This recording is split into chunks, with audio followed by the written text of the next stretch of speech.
How are you today? That's good. And this is another one of those sort of designs for a card that I do from time to time. I haven't done one for a little while because I've been busy doing other things. Now, it is done in a kind of poster type style. And although it's the image of a woman's face, is not probably the way I would normally do a picture like this.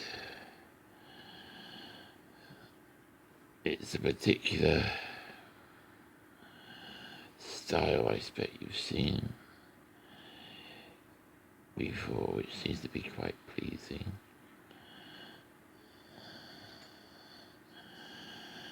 But this really is,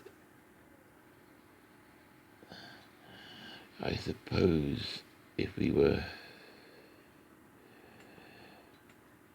gonna give it a title, it would be, I don't know. It's basically loosely based, I should say. Not basically loosed. That doesn't sound right at all, does it? On the Earth Goddess, Earth Mother Nature, which I've done several times in the past. And it seemed to be kind of appropriate today, being the 1st of May and the beginning of summer. We hope. There's always hope.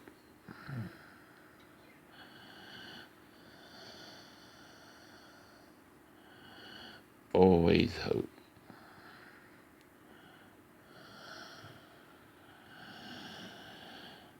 Now, I'm going to try and stop this shaking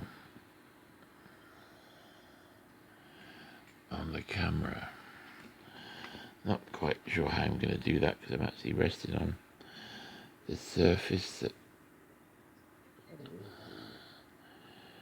I'm drawing. I don't know why my tummy is rumbling because I just having breakfast. But you'll have to forgive me for that. Not much control over the human body. And let's face it, could be a lot worse, couldn't it? I don't need to go into details about that, do I? No, I wasn't going to actually put this on a film, but I thought I would put some of it on because it's quite a pleasing design to do, and I thought I should post the actual finished picture, and I thought you might be interested in seeing how I do it. And like I said before, these aren't lessons. This is just me having a bit of fun, drawing a picture, and letting you see what I do and how I do it. If you look on YouTube, there are far more interesting pages showing you how to draw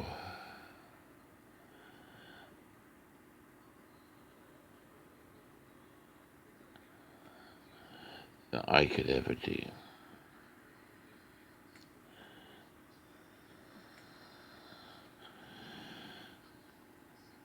And that is not me trying to be modest or anything, that's just a fact.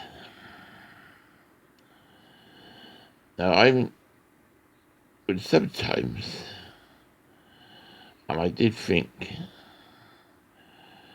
about this painting, actually picture of actually painting it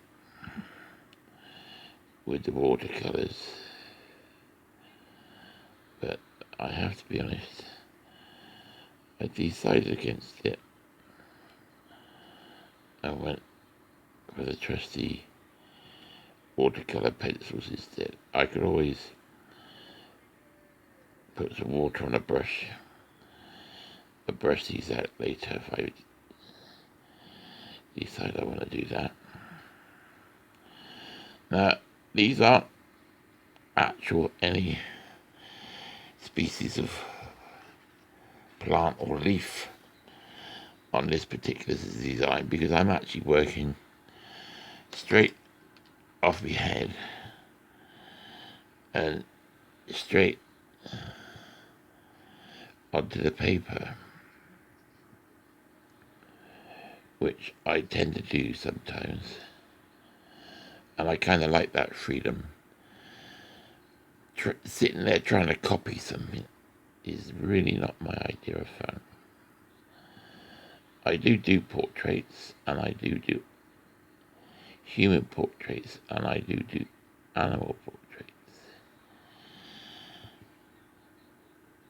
But I prefer to do something like this, if I'm absolutely honest. Now, what we've done on here, we have got the hint of the sunrise,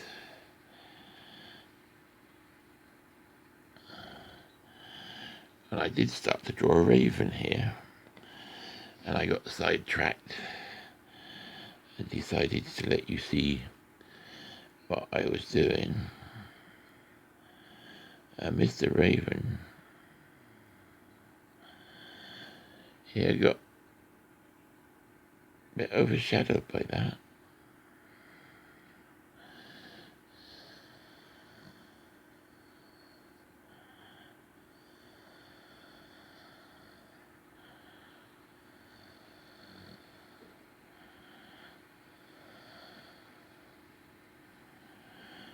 But these pictures, these creatures, the raven is one of my favourite birds. I remember seeing the ravens at Tower London once when I was young. I don't know if they still do. They used to clip their wings so they couldn't actually fly away. Whether that's true or not, I don't know. Seems to be a bit sort of harsh. For many years, I had visiting my garden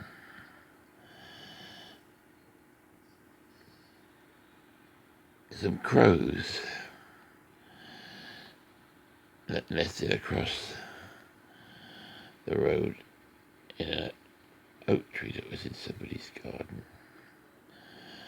And I must admit, I haven't noticed with everything else that's been going on. I haven't actually noticed this year if they're there. I haven't heard them. And I used to hear them a lot. Of course, they used to fight with the seagulls. And the seagull would always come out second best. Because we had quite a few jackdaws around and about. Because I boarded up my old fireplace, the old coal fire, and one day I was in my loud, and I heard a noise, rustling noise. Didn't take much. I just guessed it was the wind blowing down the chimney, so I ignored it. Anyway, that evening I heard the noise again, and I thought I'd better investigate. The next morning, which I did,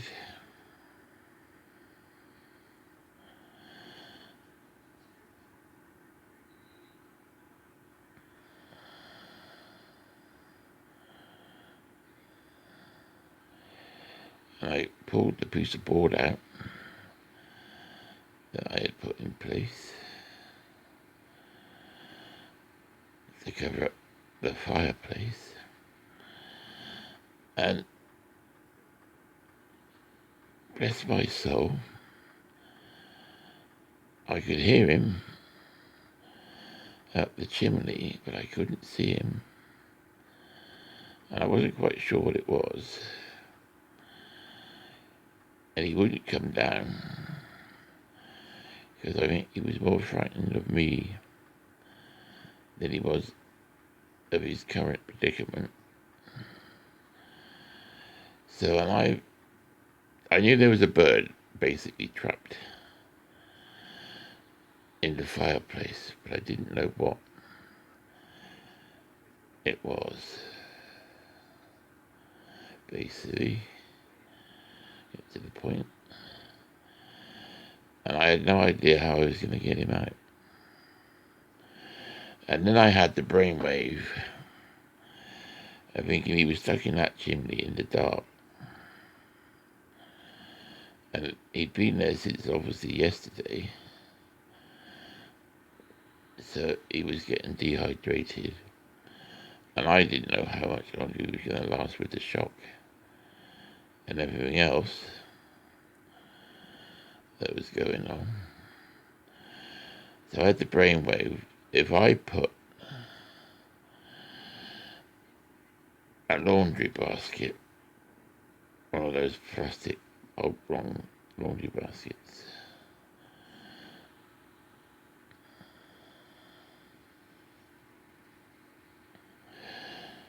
over the entrance to the fireplace, because it's not a very big fireplace, and then left the room, went and sat in the hall and waited. I put all the lights on that I could, so it was as bright as possible for him to see his way down. And, well, actually it was more or less instant. As soon as I sat down on my chair in the hallway, he was in the basket. So I came in, there was a jackdaw falling down the chimney.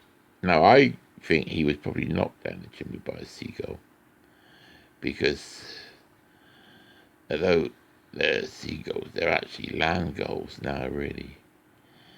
Live on rubbish tips, and they get their food from gardens. I think it's a bit of a myth that they actually take people's fish from the ponds. That's more likely to be a heron. Anyway, that's basically the top and bottom of that story, is that the magpie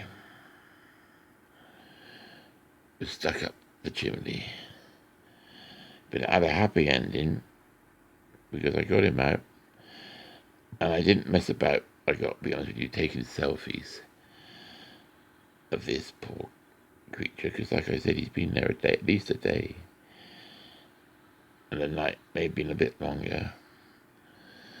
So I carried the said laundry basket outside, because I'd put a board over it to stop him flying out, so to speak, before I was quite ready for him, because I didn't really want a bird the size of a magpie flapping around in my house. And I took the board off the laundry basket, and off he went. And the funny thing is, the next day, I was at the front of the house, and there was a magpie upon an aerial on the house opposite.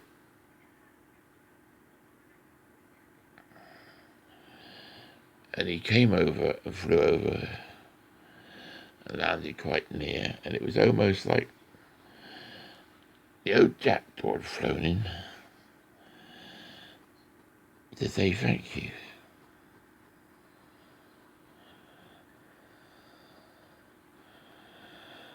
And of course I said, you're welcome.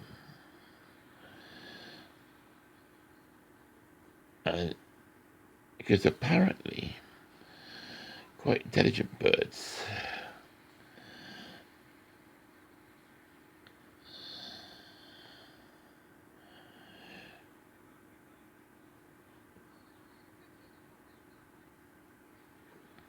and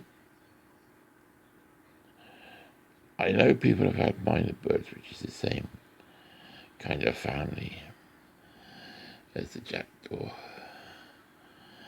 and the magpie and the crow and the rook.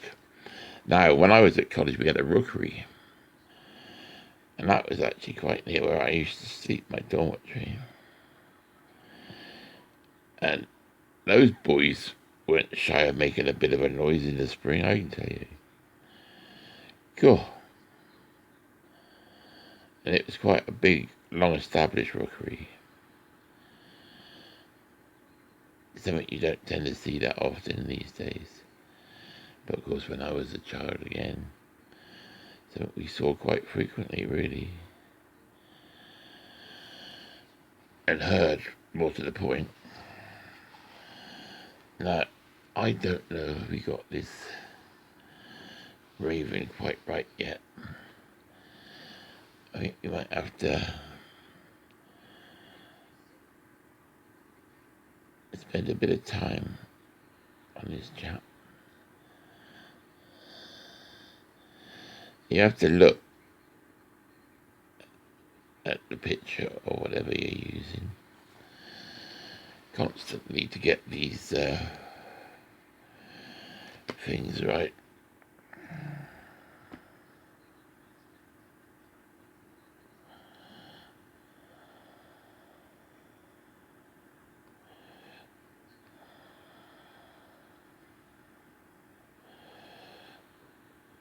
Pull that rubber up a bit, I think.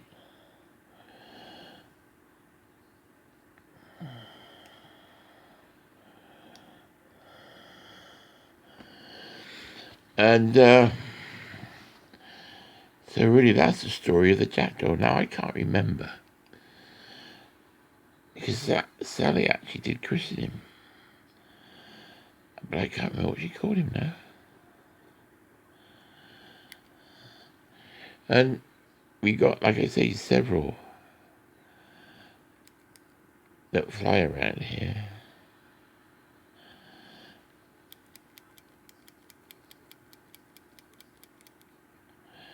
And I never know if it's the jackdaw, the magpie that I saved, or not.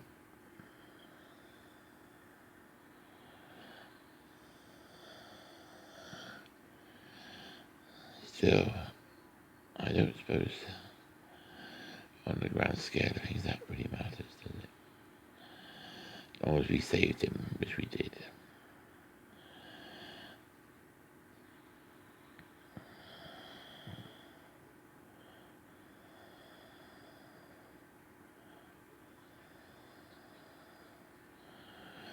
Now,